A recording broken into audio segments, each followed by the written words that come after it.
In the high-stakes world of the built environment, projects live and die by one thing, really, how well we master scope and change. Getting this right is pretty much the difference between a massive success story and a cautionary tale that costs a fortune. So let's get into it and break down what that really means. I mean, it's the question that probably keeps a lot of project managers up at night, right? We see it happen over and over again. These huge projects, they have all this potential, but they just veer off course, blow their budgets, and completely miss their deadlines. So what is the common denominator here? And there it is. That's the heart of the problem. It's usually not a lack of ambition or even a lack of technical skill. More often than you'd think, failure is just rooted in a poorly defined scope from the get-go, and then just an inability to control that inevitable wave of change that always comes. Okay, so let's start at the very beginning. To build anything that's going to last, you need a rock-solid foundation. In the world of project management, that foundation is a clearly, and I mean rigorously, defined scope. What's so important to see here is that word holistic. A really great scope definition doesn't just list out everything you're going to do. It also makes it crystal clear what you are not doing. This is so important because it creates these clear, defensible boundaries for absolutely everyone involved. And this slide right here really gets to the why of it all. The more brainpower and effort you put in at the very start, the cheaper and easier changes are to handle later on. That's the whole idea behind what we call front-end planning, or FEP.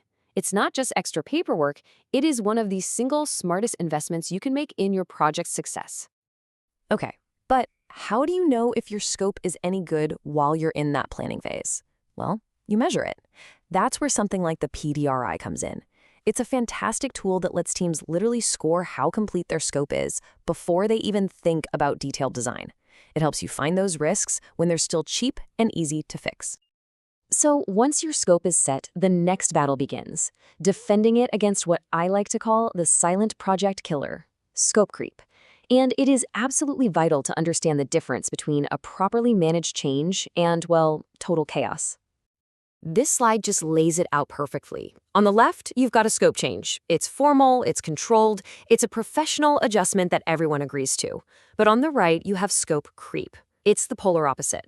Think of it like a client asking for just one more little thing every single week. Those uncontrolled additions without any formal approval just slowly bleed a project dry. One is management, the other is a complete failure to manage. All right, so we know the dangers. What are the pro techniques we can actually use to stay in control and, this is the most important part, deliver real value? So first up is Earned Value Management, EVM for short. Just think of this as your project's main dashboard.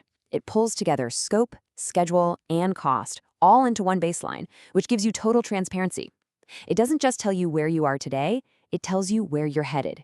It makes the impact of any creep immediately obvious to everybody. Next up is value engineering, or VE, and it's really important that we get this one right.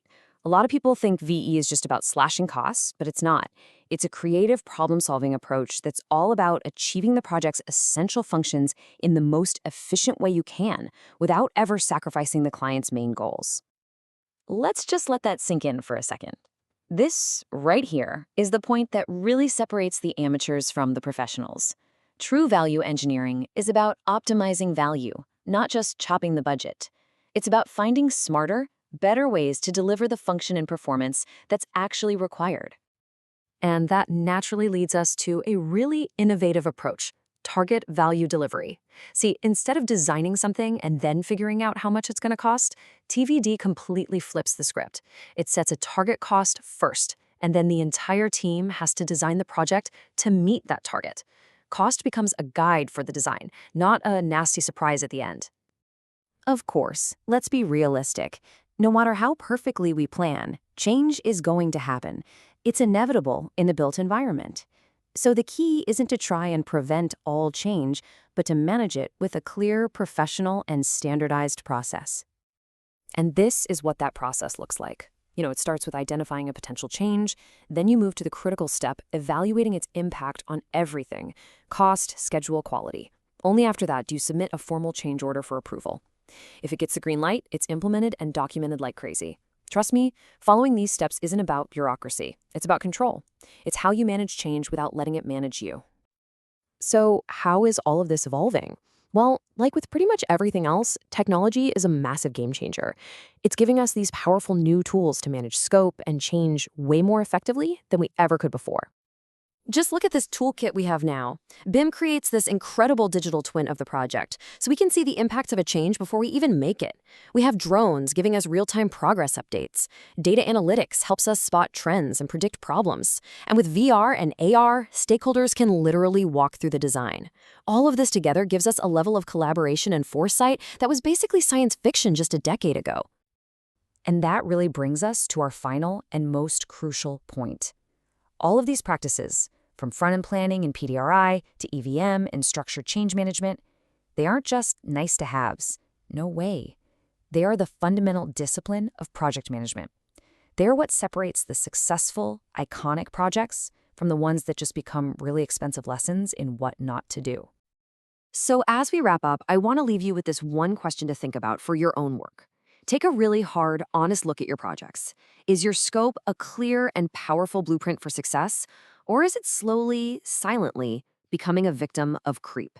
Because honestly, the answer to that question will define your outcome.